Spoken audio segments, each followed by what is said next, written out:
समय में मैं देख पा रहा हूँ कि जैसे बहुत सारे पॉडकास्ट चैनल्स हैं, बहुत सारे लोग हैं बिना किसी का नाम लिए, बहुत सारे पॉडकास्ट चैनल सिर्फ पैसा मनी चार्ज करते हैं, लाख 2 लाख 3 लाख, आप जाइए और बैठ जाइए, कुछ भी आप बोलते रहिए, उसका कोई प्रभाव नहीं है कि आप क्या बोल रहे हैं। आपने पैसा दिया, आप बोलेंगे, दैट्स ऑल। उनके चैनल का बिल्कुल प्रॉपर प्रमोशन वाला।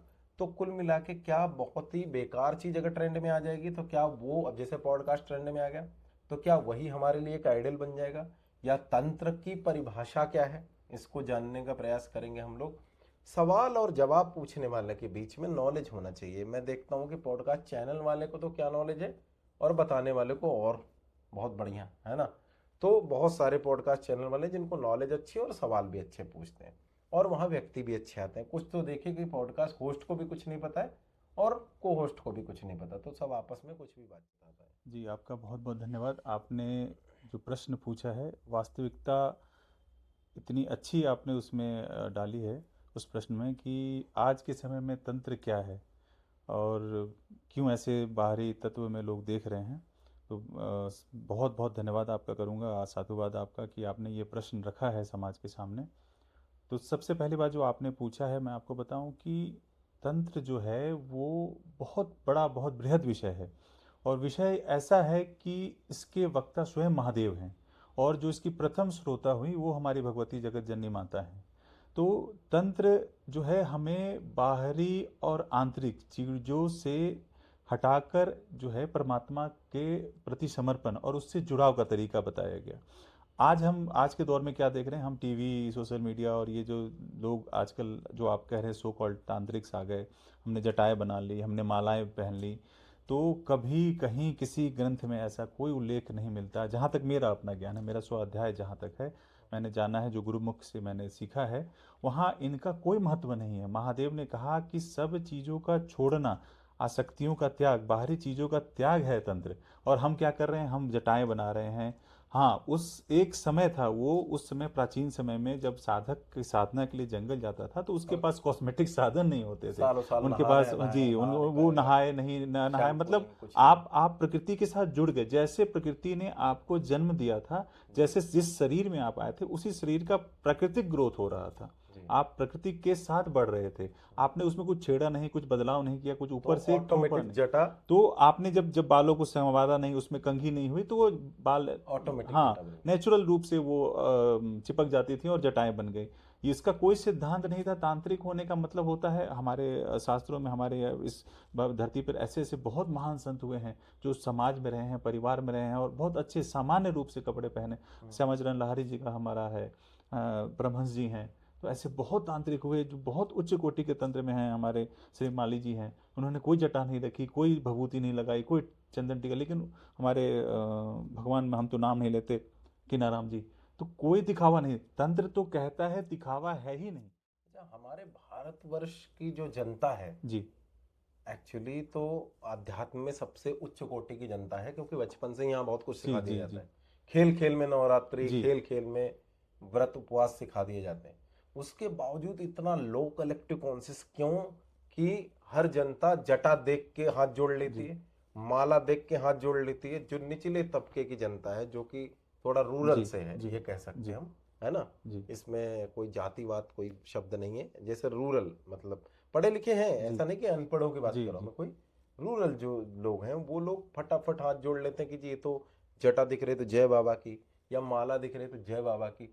माला में भी कुछ हद तक जी, स्टोन्स, मोती या इनका कुछ प्रभाव मैंने देखा है कि हो सकता है कि कुछ रत्न है। तो आजकल इतनी इतनी प्लास्टिक की माला, प्लास्टिक, जी। उससे कौन सा तंत्र रिप्रेजेंट हो रहा है, मुझे नहीं समझ में ये आता। हमारा, इस धरती को हमने विश्व गुरु कहा है। यहाँ अगर स्वयं भगवान नारायण का अवतार हुआ है, बहुत सारे ऐसी कहानियाँ हमारे प्राचीन ग्रंथों में है। तो इसको देखते हुए कहें तो ये बहुत पवित्र भूमि है। और ये बहुत दुर्भाग्य है आज हमारे समाज के लिए, हमारे इस धरती के लिए, कि इसमें मैं अगर कहूँगा, ये मेरा अपना पर्सनल ही रहा, कह सकते हैं मेरा व्यक्तिगत है, कि इसमें दोष हमारा ही है। हम अपने आने वाली पीढ़ी को समझा नहीं पा रहे।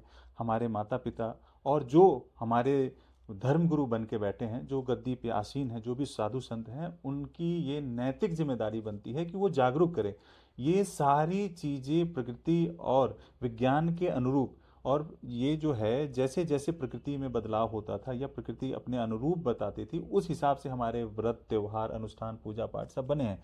उसको हम वैज्ञानिक तरीके से कैसे हम अपने आने वाली जो पीढ़ी है उसको समझा पाए, हम नहीं दे पा रहे। हम क्या हो जा रहा है, हम बाह्य तत्वों से बहुत ज्यादा प्रभावित हो जा बिल्कुल। रहे हैं, और उन चीजों पर प्रभावित होकर हमको लगता है कि नहीं, अरे इन्होंने बहुत अच्छा, बहुत महंगी मालाएं पहनी हैं, बहुत भभूति जटाएं हैं, तो ये बहुत उच्च कोटि।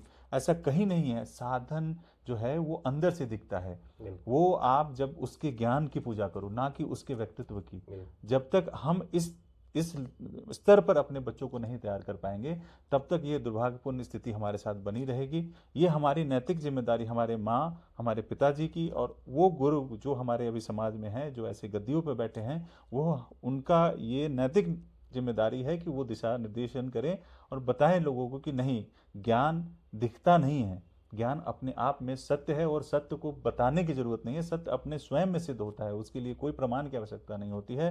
तो ज्ञान को पूजे, न कि ज्ञानी दिखने वालों को पूजे। बिल्कुल इसमें हमें फर्क करना पड़ेगा। ठीक बात है, बिल्कुल परफेक्ट है। तो अभी तक अब एक टॉपिक और आता है, जब पॉडकास्ट की बात आई और बहुत सारे जो अज्ञानी हैं, जो एक्सटेंशन लगा के या जटा, जो मतलब झूठ की जटा बना के, साधुओं की जटा ऑटोमेटिक भी है बहुत सारे लोगों की, तो उन सभी को तो प्रणाम है हमारा। भारतवर्ष की धरती पे बहुत साधु हुए, सबको प्रणाम है। तो इसमें एक चीज़ और जनता को हम बताने का प्रयास करेंगे कि जो भी इस तरीके के लोग हैं और पॉडकास्ट में और पैसे देके और खर्च करके, बिजनेस टाइप रूल है, मतलब सभी जी करते हैं, जीवन यापन के लिए हो सकता है, हमें भी जी जी। आवश्यकता हो तो। लेकिन जैसे किसी का काम उठाना और जैसे किसी को नेगेटिविटी है, तो तंत्र मंत्र नेगेटिव जो एनर्जीज हैं, जी उनके कारण किसी के जीवन में कितना इम्पैक्ट पड़ता है, उसको सही करने के लिए क्या असली तंत्र की आवश्यकता है या जटाओं की आवश्यकता है, और उसको सही अगर करना चाहे कोई, तो उसके लिए क्या साधना बल चाहिए या सिर्फ जटाएं चाहिए? नहीं, वैज्ञानिक दृष्टिकोण से अगर देखते हैं तो हमारे पास, जब आपने ऊर्जा की बात की है, तो वैज्ञानिक दृष्टिकोण से दो ऊर्जाएं हम हैं। एक हम लाइट एनर्जी और साउंड एनर्जी, और पूरे विश्व में आप कहीं भी किसी भी धर्म में पंथ में जाते हैं तो इसी का प्रारूप जो है वहाँ समझाया या इसमें पूजित भी किया नेगेटिव जाता है। पॉजिटिव चलता है। हाँ, तो नेगेटिव पॉजिटिव तो है, लेकिन sound and light energy he sound her and जगह लाइट है। एनर्जी तो में भी। अगर एनर्जीज हैं तो सिद्धांत तो कहता है कि आप इसके साथ काम कर सकते हैं। बिल्कुल। और काम करने का तरीका, मैं फिर आपको कह रहा हूं कि तंत्र जो है वो आत्म मुक्ति का ग्रंथ है, साधन हो सकता है। हाँ, इसमें छोटे छोटे जो रोड ब्लॉक्स हम बोलते हैं इसको, एक तरह से जो आ रही हैं, जो परेशानी आ रही हैं, घट रही है, या आपके आसपास कोई कोई लोग भी हैं, समस्या में, कोई समस्या आ आम रही जन है, समस्या जी में, जी जी, उसकी तो बात कर उसके रहे लिए वो हमारे शास्त्रों में उसके वर्णित। तो जैसा कि आपने बताया, बहुत अच्छी बात लगी कि हम असली शिव को समझें, असली तंत्र को समझें। ये जो मानसिक विकृति है, जो ये बारिश करा देंगे और तलवे चाटेगी और वशीकरण हो जाएगा और इस तरीके की जो चीज़ें, सच है। मैं तो ऑडियंस के सामने भी ये रखना चाहूँगा, ऐसे लोगों से बचें कि अगर वो वशीकरण जानते होंगे तो आपसे 10-20 हज़ार रुपए की डिमांड ना करेंगे, वो सीधे अडानी और अंबानी का वशीकरण करके और अपना खर्चा चला लेंगे। तो सीधे तौर पे देखो, आप लोग भी जागरूक हों, आप लोगों को जागरूक करना हमारा कर्तव्य है। इस सीरीज में पुरुषोत्तम गिरी जी महाराज के साथ आगे और हम बातचीत करते रहेंगे और आप लोगों के सामने ऐसे ही बहुत सारे सब्जेक्ट आते रहेंगे। धन्यवाद। तो आजकल देखा जाए तो जटा रखना, या जैसे एक्सटेंशन लगा के लोग जटा रखते हैं, जटा का अस्तित्व क्या है, जटा किस लिए बन जाती थी, क्या जटा तंत्र को रिप्रेजेंट करती, कि पूरे बॉडी में बढ़िया परफ्यूम और बढ़िया फेस वॉश और बढ़िया सब कुछ लगाते हुए और आपकी जटा बन गई? How can possible? ये प्रॉब्लम एक तो। क्या नकली जटा के ऊपर या नकली इतनी सारी मालाएं जो पहन के बैठते हैं, उससे प्रदर्शित होता कि ये तांत्रिक है या बहुत बड़ा गुरु है या ज्ञानी है? क्या बहुत बड़ा मोटा मोटा टीका लगा लेने से प्रदर्शित होता है? तो इन सब चीज़ों को मुझे बहुत छोटी सी उसमें जवाब चाहिए कि आप हमें बताने का कष्ट करें कि तंत्र या मंत्र या कोई आध्यात्मिक ज्ञानी या शक्तिशाली व्यक्ति जिसके अंदर शक्ति है, क्या इनकी कोई परिभाषा की इतनी मोटी माला या एक्सटेंशन लगा के जटा लगा लो, जटा का क्या मतलब? जटा आ गई तो वो तांत्रिक बन गया, या किस वजह से जटा बनती थी? ये सब चीजें आपसे हम थोड़ा सा जानना चाहेंगे। अब जटा बना ले हम, अब कुछ भी देखिए, आप अगर अगर जीवन यापन की बात है तो बहुत क्षेत्र खुला है। मेरे हिसाब से मुझे ऐसा लगता है कि अध्यात्म जीवन पेट भरने की स्थिति का नाम तो नहीं हो सकता है। हाँ, अगर हम विश्व गुरु बने थे तो अगर हम कहें कि अध्यात्म के नाम पर हम अगर पेट भर रहे हैं या हम अपना घर बैंक बैलेंस भरे, तो मेरी ऐसी समझ है कि ये सरासर गलत है। आपके पास बहुत सारे साधन हैं, आप बहुत काम कर सकते हैं, बहुत अपॉर्चुनिटीज़ हैं, लेकिन अध्यात्म जो है वो अंतःकरण जो है उसको मुक्त करने की बात हो सकती है। पेट भरने और बिल्कुल। व्यापार की स्थिति तो नहीं हो ओके। सकती। समाज कल्याण के लिए जैसे किसी को कोई समस्या हुई, जैसे आपने बताया, जी हाँ, तो ये हो एक तो सकता ये है। है कि उसके लिए, और उसके लिए अगर आप जा रहे हो, जैसे कुछ हर एक व्यक्ति का कुछ चार्ज है, कुछ फीस है, जी तो उसके लिए कोई धन अर्जन करना, क्या वो पाप की श्रेणी में आता है? जी नहीं, अगर हमारे शास्त्र में कहा गया है कि ऊर्जा देने और लेने, तो ऊर्जा अगर हम दे रहे हैं, अगर हम कोई साधक अगर अपनी पूरा जीवन, जैसे पहले गुरुकुल की हम बात कर लें, पहले गुरुकुल चलते थे जहाँ हमारे छात्र पढ़ते थे, और उस गुरुकुल की जो व्यवस्था है वो राजा या सेठ जो भी धनी लोग वो उसकी व्यवस्था करते थे। वो गुरु मांगने नहीं जाता था, तो वहाँ सारी व्यवस्थाएं पहुँचती थी। अब वो सिस्टम हमारा जो है सारा सब कुछ बदल गया है। तो अब हमें भी देखना है कि जो साधक है या हम कहीं जा रहे हैं, तो जो आवश्यकता है, उनको बिल्कुल। भोजन की आवश्यकता है, कपड़े की या उनको छत की आवश्यकता है, हम्म। तो जो ऐसा नहीं है कि इकट्ठा में कहा गया है कि उसमें आसक्ति का त्याग है, लेकिन आसक्ति के लिए हम रोटी तो चाहिए, तो इतना तो हम उनके लिए कुछ कर सके। धन देना नहीं, अगर आप अपनी अगर विद्या को बेच रहे हैं तो उस विद्या का कोई महत्व नहीं रह जाता। विद्या बेचने की चीज़ नहीं है। हाँ, अगर किसी का कोई काम बना, वो अपने खुशी से अपने ढंग से कुछ आपको समर्पित करता है, आप ग्रहण करते हैं, आप अपनी आवश्यकता अनुसार लीजिए। गीता में भी कहा गया है कि आपको जितनी आवश्यकता है, आप वो परिग्रह का सिद्धांत है, आप उतना ही ग्रहण करें जितना आपकी आवश्यकता है, फिर आप समाज को वापस करें। ठीक बात वो है। किस रूप में दे रहे हैं ये तो आपके ऊपर निर्भर करता है कि आपने लिया है और कितना आप रखे हैं और कितना आप दे सकते हैं। एक लास्ट सवाल, बहुत छोटे छोटे पॉडकास्ट हम लोग बनाते हैं, जी तो जी बहुत ज़्यादा लॉन्ग टर्म या बातचीत करने में समय तो खैर लगा सकते हैं, पर जनता के पास समय कम होने के कारण एक और सवाल, जी आपसे 10 पॉडकास्ट बनाएंगे, 10 बार अलग अलग हम डालेंगे। आज एक सवाल ये कि आपने कहा कि कुछ ऐसे स्थान हैं जी जहाँ पे ऑटोमेटिक चीज़ें ठीक हो जाती हैं, जी। तो उनमें से एक स्थान या दो स्थान का नाम आप बताएं, जिनमें हमने सुना है कि बनारस में भी जो हमारा मंदिर बन रहा है वहाँ पे भी अच्छा लग रहा है। मैं अगर अगर सच कहूँ तो आपने उत्तराखंड में भी नाम सुना होगा। और मैं अपना व्यक्तिगत अनुभव कह रहा हूँ कि मैं एक सूल टंकेश्वर मंदिर है बनारस में, उनके पास एक अब आदिशक्ति माता शक्तिपीठ बन रही है। तो अभी तो बनी नहीं थी और वो इतनी ऊर्जावान जगह कि मैं जब वहाँ गया तो इतनी ऊर्जा मैंने खुद महसूस की है। और आदिशक्ति बिना जी के बैठे धाम। बिना आंख बंद किए सिर्फ मैंने वहाँ पैर रखा और वहाँ ऐसे लगी कि ऊर्जा का वहाँ विस्फोट है। अब वहाँ क्या महादेव की क्या कृपा है, माता रानी की क्या कृपा है, ये तो वो स्वयं जानती हैं। तो मैं कह सकता हूँ कि वो ऐसी आदिशक्ति पीठ का जो ऊर्जा है इतना बेहतरीन है कि अगर कोई जाए सिर्फ मत्था टेक ले, सिर्फ कुछ नहीं, तो कोई और रेमेडीज करने की उपाय उसके आवश्यकता यहाँ नहीं वैसे है, हो जाए। किसी की आवश्यकता। वहाँ तो ऐसे फ्लो है ऊर्जा का कि आप जाओ और अपना जो है मनोकामना बस वहाँ पे रख दो, और फिर आप देखो, फिर आप कहना, मुझसे संपर्क करना कि आपने परफेक्ट। गलत कहा कि सही और कहा। उत्तराखंड में क्या नाम आपने बताया? उत्तराखंड में एक स्थान है जिसको कहते हैं कि बहुत मैग्नेटिक फील्ड है, कसार देवी। कसार देवी माता का। वहाँ भी आप जाएंगे, वो विंसर। विंसर विंसर जी।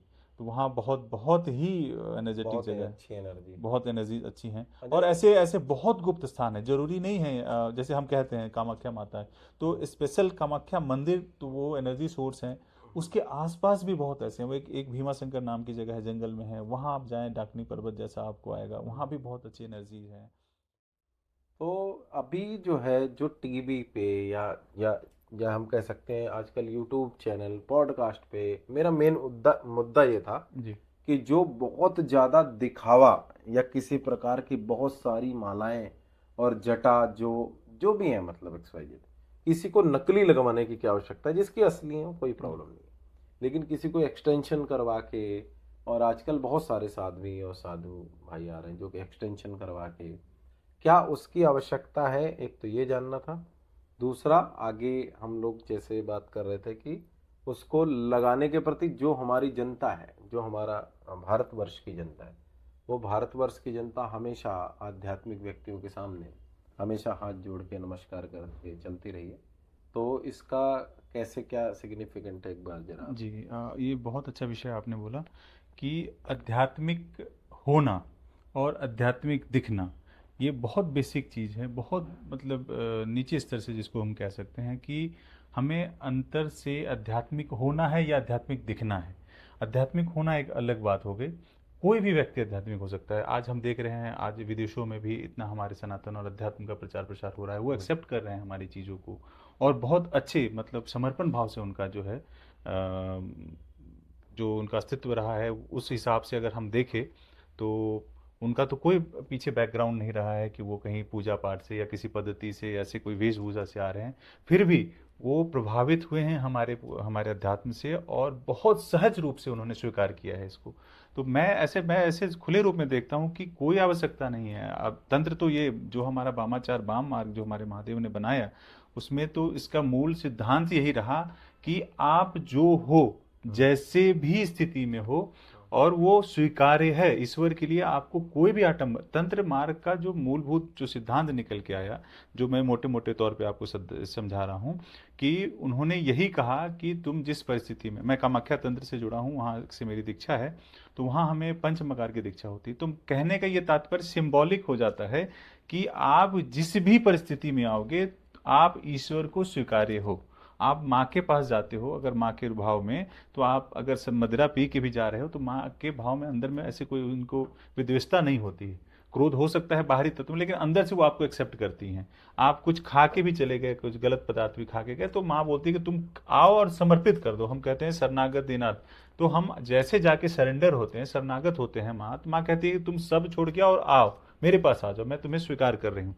तंत्र का यही स्वरूप है। तंत्र का मतलब है कि फैल जाना, जो आप एक बिंदु रूप में हो और ब्रह्मांड रूप में आप फैल जाओ, यही तंत्र सिखाया है। अब तंत्र में हम कहने के लिए कहें कि हम मालाएं धारण कर लें, भभूति लगाए, हमारे पीछे जो है हमारा जब सनातन आ रहा है तो उसमें ये सिद्धांत चलता था कि साधु का श्रृंगार जटा होती थी, वो नंगे रहते थे, वस्त्र उनको नहीं पहनना होता था, तो साधु कैसे, तो भभूति उनका श्रृंगार था, वो भस्म चिता भस्म लगाते थे, जटाजूट उनका श्रृंगार होता था, हाथ में अस्त्र के रूप में त्रिशूल हो, भाला हो, कुछ ऐसा फरसा हो, तो ये साधु का श्रृंगार था। लेकिन वो आम लोगों के लिए ये निषेध है, वो आम लोगों के लिए नहीं है कि कोई भी उठ के चला या उसको तंत्र नहीं पता है। तो मैं इस स्तर पे कह सकता हूँ कि स्व अध्याय की बहुत आवश्यकता है। हमें पढ़ना, समझना और वैज्ञानिक दृष्टिकोण से देखना, ये तीनों आना चाहिए, तभी हम आगे समाज को कुछ बता पाएंगे, इसके आगे कुछ कर पाएंगे। ठीक बात है। तो अभी जो तंत्र के नाम पे एक्चुअली, जैसे अभी कुछ मैं वीडियोस देख रहा था, वो कहते कि हम ये वशीकरण या फलाना वशीकरण या नोटों की बारिश, और हम ये फलाना जिन्नात दे देंगे नोटों की बारिश कराएगा, या पीर दे देंगे, वो कहते कि नोटों की बारिश करवाएगा जी। तो आप नोटों की बारिश करेंगे, बट मुझे डायलॉग दे दो तुम इस चीज को देने के लिए। जी। तो वो बारिश खुद करवा सकते हैं हम उससे? आपके सवाल में ही आपका उत्तर है कि अगर मैं आपको कहूं कि आप मुझे 3 लाख दो और मैं आपको 4 लाख की बारिश कराऊं, तो आपके मैं खुद पे अपने पे 3 लाख की बारिश क्यों नहीं करा लूं?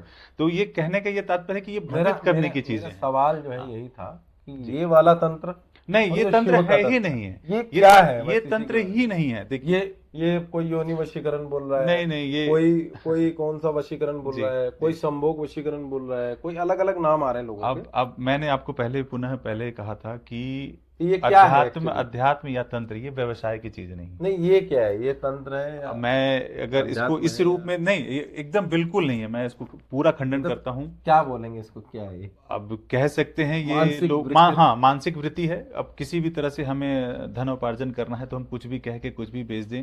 अगर किसी में इतनी क्षमता हो कि वो पैसे की बारिश कर ले, तो उसके लिए तो आरबीआई का भंडार गृह खुला है, सोने की बारिश कर लेना। हम आपसे 200, आपके जेब से 200 निकाल के मैं कितना धनी हो जाऊं? आपको अगर वशीकरण करना है तो अंबानी का कर लो, अडानी का, बिल गेट्स का करो, वॉरेन बफेट का करो। ये पॉइंट है। अगर वशीकरण करने की ही क्षमता उन बाबा जी के अंदर आ जाए तो अडानी का वशीकरण कर लीजिए, गरीब जनता से 2-2 लाख 3-3 लाख रुपए ठगी ना करें। जो जनता 8 घंटे 10 घंटे मेहनत करके 2000, 10,000, 20,000 अपने सामर्थ्य के अनुसार वो कमा रही है, और समस्याएं हैं, दिनों दैनिक समस्याएं हर एक व्यक्ति के जीवन में, ऐसा हम्म। नहीं है कि हमारे मोदी जी हैं उनके जीवन में समस्या नहीं है, हमारे अगर ट्रंप है तो उनके जीवन में समस्या नहीं होगी, बिल गेट्स के जीवन में हर समस्या है। लेकिन समस्या का समाधान हम ढूंढने के लिए बाहरी चीजों पर जो निर्भर हो जाते हैं, बिल्कुल। जो आपने कहा था ऊर्जा, आंतरिक ऊर्जा पे आप हो, अपनी चेतना का विकास करें हम्म। और तब जाके उस दृष्टि से अपनी समस्या का समाधान ढूंढें, तो आपको निश्चित तंत्र में हर जगह मिलेगा। बहुत आप बढ़िया। कहीं भी जाके एक शिव मंदिर पे एक लोटा जल चढ़ा दीजिएंगे, आपका कल्याण हो जाएगा। अच्छी बात है। लेकिन आप अगर उस रूप में जा रहे हैं कि मुझे 1 करोड़ रुपए मिलेगा और जाके मैं सोने की ही पानी से शंकर का अभिषेक कर दूं, शंकर को क्या चाहिए? अगर हम सिर्फ प्रकृति के रूप में शिव को देखते हैं तो शिव ने सबका वैरा त्याग किया हुआ है, तो उसको कुछ चाहिए नहीं। और मैं ये समझता हूँ कि गुड़ का ये जो सृष्टि है, गुड़ का गणेश है, और उससे हम गुड़ निकाल के उसको हम नैवेद्य भोग लगा रहे हैं, तो इससे बड़ा बेवकूफ़ी का कोई बात ही नहीं हो सकता। तो कहने के लिए हम कुछ भी कहते, कोई अपने स्तर पे कुछ भी कह रहा है, कोई शमशान सिद्धि, मैं तो देख रहा हूँ जिसको शमशान का सब साधना करा रहे हैं। एक बहुत योग्य गुरु की आवश्यकता है, और मैं तो ये मानता हूँ कि गुरु होना बहुत बड़ी बात है। बिना उनके सानिध्य में अगर आप शव साधना, शमशान साधना, ऐसी कोई साधना की बात ही, तो शमशान साधना वैराग की चरम स्थिति है, बिल्कुल। जहाँ शरीर और चेतना का आपको अंतर साक्षात दिखता बिल्कुल, है। शमशान का वहां मतलब यही वहां है। उस गुरु के सानिध्य में ये साधनाएं होती थी, ना कि शमशान साधना हम इसलिए कर रहे हैं कि हमें कोई भूत सिद्ध कर ले। अगर आत्मा आप हाँ, पढ़े हैं, जनता भी पढ़ी लिखी है, तो कम से कम इस विषय पे सोचे, विचार करे कि हम कैसे किसी भी जिसके पास एक तत्व से जिसका शरीर बना है उससे हम कार्य करा लेंगे। हम पंच तत्व से बने हैं तो हमारे लिए बहुत सारी समस्याएं उत्पन्न हो रही है, तो एक तत्व वाला हमारा काम कैसे करेगा? हो ही नहीं सकता। और रहा कोई ऐसा प्रोसेस है, मुझे नहीं समझ में आता है ऐसा कोई प्रोसेस है कि हम किसी को सिद्ध करके, किसी को अपने वश में करके आप प्रेम रूप में काम, हम भी आप कहेंगे कि आप क्यों हो, तो मैं हम अगर मेरा प्रेम भगवती से है, मेरा प्रेम महादेव से है, तो हम पाठ रूप में, पूजा के रूप में, अनुष्ठान के रूप में हम उनसे प्रार्थना, प्रेयर, जो आपने कहा कि साउंड एनर्जी, उस हिसाब से हम उनको प्रार्थना करते हैं। यूनिवर्स उस प्रार्थना को सुनता है, उसको लगता है कि ये पूरी होनी चाहिए तो वो स्वीकार करता है, नहीं तो डिनाई करता है। इसमें हमारा योगदान नहीं होता। हाँ, एक कह सकते हैं कि माध्यम हो सकते हैं कि आपके पास समय नहीं तो आपकी बात को मैं कह रहा हूं ईश्वर को, यही हम कह रहे हैं, बस इतना ही हमारा कार्य है। हमारे जो जगत गुरु शंकराचार्य हुए, उन्होंने यही कहा कि आप सिर्फ अपनी बात को कहो, यथा योगी, जो करना है नहीं करना है वो ब्रह्मांड अपना निर्णय करेगा, आप निर्णायक नहीं हो सकते। हाँ, आप उस दृष्टा रूप में पहुंच जाते हो तब एक अलग बात होती है, जब आप उस शिव तत्व में, उस गुरु रूप में जब पहुंच के स्थापित हो जाते हो तो एक दूसरी स्थिति होती है। तो वो बहुत वेदांत की बातें हैं, वो आगे की बातें हैं, वो बहुत ऊपर की बातें हैं। वो मैं समझता हूँ कि थोड़ा सा आम जनता को जब अपनी चेतना के स्तर को उठाए तब ये बातें समझ में आएंगी उनको। तो जैसा कि आपने बताया, बहुत अच्छी बात लगी कि हम असली शिव को समझें, असली तंत्र को समझें। ये जो मानसिक विकृति है, जो ये बारिश करा देंगे और तलवे चाटेगी और वशीकरण हो जाएगा और इस तरीके की जो चीज़ें, ये सच है। मैं तो ऑडियंस के सामने भी ये रखना चाहूँगा, ऐसे लोगों से बचें कि अगर वो वशीकरण जानते होंगे तो आपसे 10-20 हज़ार रुपए की डिमांड ना करेंगे, वो सीधे अडानी और अंबानी का वशीकरण करके और अपना खर्चा चला लेंगे। तो सीधे तौर पे देखो, आप लोग भी जागरूक हों, आप लोगों को जागरूक करना हमारा कर्तव्य है। इस सीरीज में प्रशोम गिरी जी महाराज के साथ आगे और हम बातचीत करते रहेंगे और आप लोगों के सामने ऐसे ही बहुत सारे सब्जेक्ट आते रहेंगे। धन्यवाद।